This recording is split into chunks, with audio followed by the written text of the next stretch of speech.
Well, in 1945, when I was not quite 1 year old, we moved to Kokomo, and my dad was the first then director of the IU extension in Kokomo, which was the name of the institution. It had started up after World War II to provide education for returning soldiers from World War II under the GI Bill.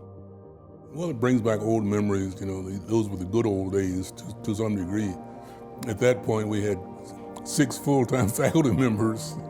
We could all meet right here in one room at that point. But I taught Russian in that class, in that room right there, for one, and upstairs. And those were those days, and we needed a new building. And we started planning in 1961. And we planned for, at that time, we planned for a 2-year institution, part-time student body, and 16 full-time faculty members. So that was our planning for the building down on South Washington Street. We broke ground on that building in '63 in December and moved in '65. And about that time, Elvis Starr, who was the president of the university at the time, decided that the regional campuses should be 4-year institutions. Most of our students are part-time students. They were working, they were staying at home, you know, this type of thing. So just a totally different student body. It's been interesting to see all these changes, but and so as I tell people, I get out of the way and step aside and let the next generation take over, get out of the way. Well, as you know, I have a pretty long history here. I started in 1977 as an assistant professor of communication, and at that time I taught mostly public speaking, 5 sections of public speaking every semester.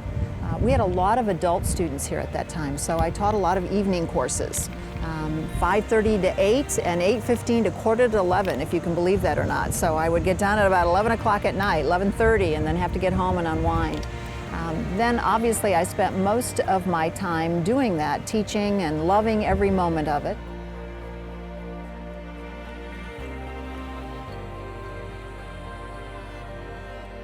A number of students came back, and even some of I used to counsel the police when we had the criminal justice program.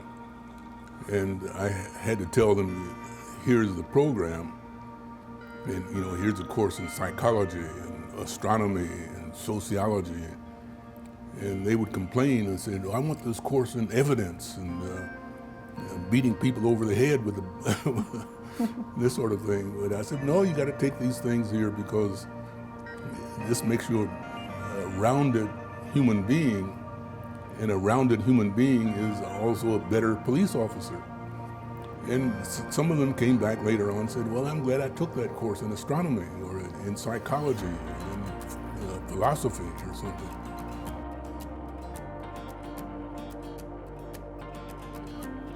It's what I would call, I'm not an architect, but a very transparent building in that you can look into a lot of the laboratories and other spaces so that you can actually see what students and faculty members are doing while they're doing it, as opposed to having a blank wall to look at or a door that has no window in it. So you think that helped change the face of IU Kokomo in some ways? Absolutely. I think, first of all, it benefited our science programs enormously.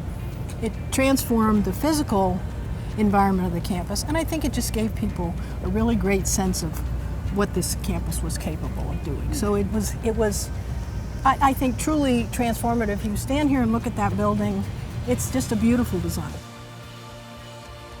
Well, the Nursing Simulation Center really does help us look at IU Kokomo in a lot of different ways. First of all, it helps us go back to the past where we recognize that the nursing program was a foundational program here at IU Kokomo, has continued to be.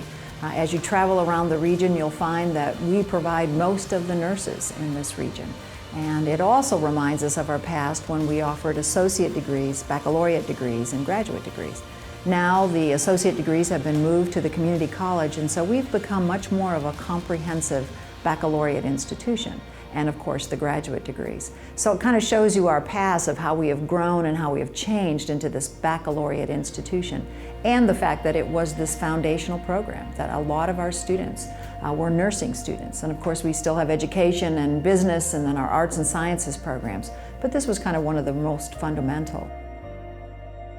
Well, standing in front of this building brings so much excitement to me because obviously the main building has been the central focus point of this campus for many, many years. It's where we started in the 60s when we first built this building here on Washington Street, when we came from the Cyberling Mansion over to here.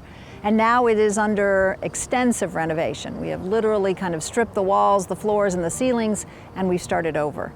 So to take that old building, that foundational building of when we moved to Washington Street, and to see it completely renovated into a 21st century learning environment is so very, very exciting. We've gotten half the building done, and we're working on the other half. But for me, it is the symbol of what we used to be and now where we're going to go. And so when this opens next year, here we are with our 70th anniversary, launching us into the next 70 years, but with a 21st century learning environment. New equipment, new teaching pedagogies, new furniture, all of that will enable us to start thinking about the future of higher education here at Indiana University Kokomo.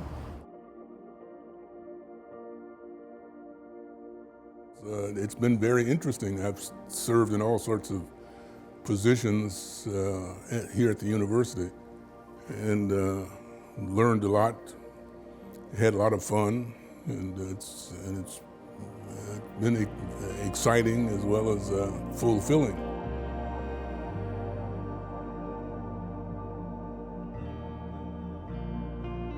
It's the best day of the year for me to see everybody's dreams being realized, to see their families there celebrating, because you know that the student who's graduating, many of them first-generation students, are the first in their family. And so the rest of the family, their brothers and sisters are sitting behind them, cheering them, and you know that now they have an opportunity to follow in that path because somebody has kind of forged the way for them, and now they understand the culture and they understand what they have to do. So yeah, it's a great day, just an absolutely wonderful day, and it's better than Christmas. It's really about students. It's really about educating students and preparing them for the future. And yes, the building is lovely. Yes, the campus is lovely, but at the end of the day, honestly, it's what goes on in the classroom and to some degree outside of that classroom environment that is what's really, really important. The legacy that I hope to leave is that this institution, no matter what class you're in, no matter what faculty you're interacting with or what staff member, you know that you matter here, that your success matters here, that we are about you. And we're going to do everything we know within our power to help you achieve your dream.